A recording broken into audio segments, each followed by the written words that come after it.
నమస్కారం. మళ్ళీ తిరుపతిలో జరిగినటువంటి జేమ్స్ అనే ఒక బీటెక్ విద్యార్థి మరి ఘటనపై నిజంగా చాలా బాధాకరం అనిపించింది. ఎందుకంటే మరి తన జూనియర్ అంటే కాలేజీలో చదువుతున్నటువంటి తన జూనియర్ మరి తనను పదే పదే కులం పేరుతో దూషిస్తున్నందుకు మరి నన్ను అలా దూషించొద్దు అని చెప్పేసి ఆయన ఎదురు ప్రశ్నించినందుకు తను మరి ఒక అవమానకరంగా ఫీల్ అయ్యి కలిసి తన సాటి రౌడీ షీటర్తో కలిసి ఆ జేమ్స్ అనే యువకుల పైన అత్యంత దారుణంగా క్రూరంగా మరి దాడి చేయడం నిజంగా చాలా బాధాకరమైనటువంటి విషయం. ఎందుకంటే మనం ఇక్కడ ప్రజాస్వామ్యంలో ఉన్నామా లేకపోతే అనారోగ్య కాలంలో ఉన్నామని చెప్పి కూడా అనిపిస్తూ ఉంది. ఈరోజు ఇటువంటి దాడులు ఎస్సీల పైన మరి జరుగుతున్నటువంటి దాడులు నిజంగా నేను తీవ్రంగా ఖండిస్తూ ఉన్నాను. ఇటువంటి సంస్కృతి మంచి సంస్కృతి కాదు. ఎందుకంటే ప్రభుత్వాలు వెంటనే ముఖ్యమంత్రి గారు డిప్యూటీ సీఎం గారు మరి రియాక్ట్ అయ్యి తప్పకుండా మరి ఎవరైతే దాడికి పాల్పడ్డారో అత్యంత క్రూరంగా దారుణంగా మరి ఆ జేమ్స్ అనేటువంటి యువకులపై దాడి చేయడం జరిగింది. మరి బాధితులపైన తప్పకుండా చర్యలు తీసుకోవడమే కాకుండా వాళ్ళకి శిక్ష పడేటువంటి విధంగా కూడా ఈ ప్రభుత్వం చేయాలి.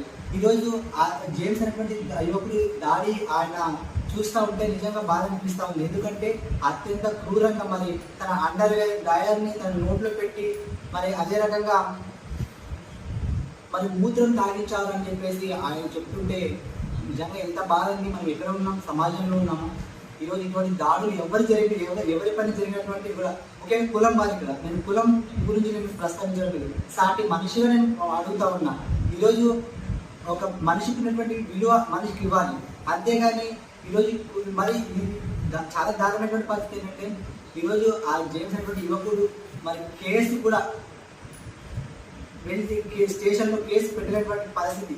ఆ కేసు స్టేషన్లో కూడా ఎస్సీ అట్రాసిటీ స్థితి కింద బుక్ కాకుండా ఆయన జేమ్స్ అనేటువంటి పేరు ఉంది కాబట్టి మరి ఈయన ఎస్సీ కాదు క్రిస్టియన్ అని చెప్పేసి ఒక వంక తీసుకొచ్చి మరి మాట్లాడి కేసు నిర్వీర్యమవుతూ ఉంటే నిజంగా చాలా బాధాకరం. ఎందుకంటే ఆ పోలీసులు క్లియర్గా చెప్పారు, ఇది కేసులో చాలా మంది పెద్దవాళ్ళు ఉన్నారు, మేము కేసుని మరి సరిగా టేకప్ చేయలేమని చెప్పేసి ఒక ధోరణితో వాళ్ళు మరి ఈ కేసుని పూర్తిగా నిర్వీర్యపరిచేటువంటి విధంగా ప్రవర్తిస్తూ ఉన్నారు. తప్పకుండా ఎందుకంటే ఈ రాష్ట్రంలో దళితులపై దాడులు ఏ రకంగా జరుగుతున్నాయో మరి ఈ కూటమి ప్రభుత్వం వచ్చినప్పటి నుంచి చూసుకుంటే ఈరోజు సాక్షాత్తు మరి పవన్ కళ్యాణ్ ప్రాతినిధ్యం వహిస్తున్నటువంటి పిఠాపురంలో ఒక దళితుల్ని గ్రామ బహిష్కరణ చేశారంటే నిజంగా ఇంతకంటే సిగ్గుచేటు ఎక్కడైనా ఉందని అడుగుతా ఉన్నా.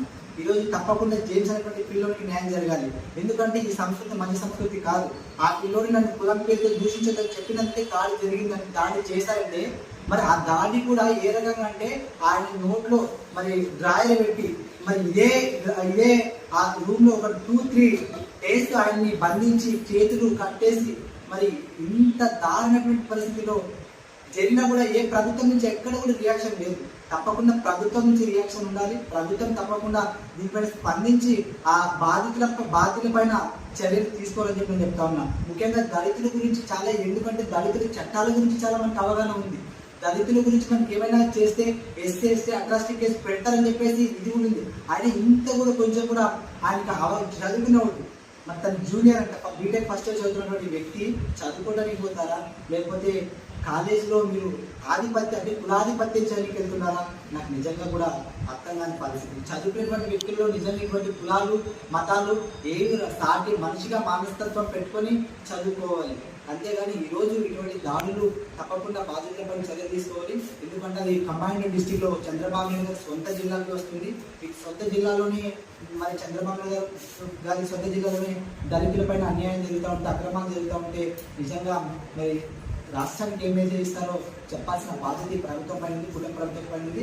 తప్పకుండా ఈ మరి దళిత ఎమ్మెల్యేలు దళిత సామాజిక వర్గం సంబంధించిన ప్రతి ఒక్కరు కూడా రియాక్ట్ అయ్యి మరి కేసు దీన్ని టేకప్ చేసి మరి వాళ్ళకి శిక్ష పడేటువంటి వరకు కూడా తప్పకుండా ప్రతి ఒక్కరు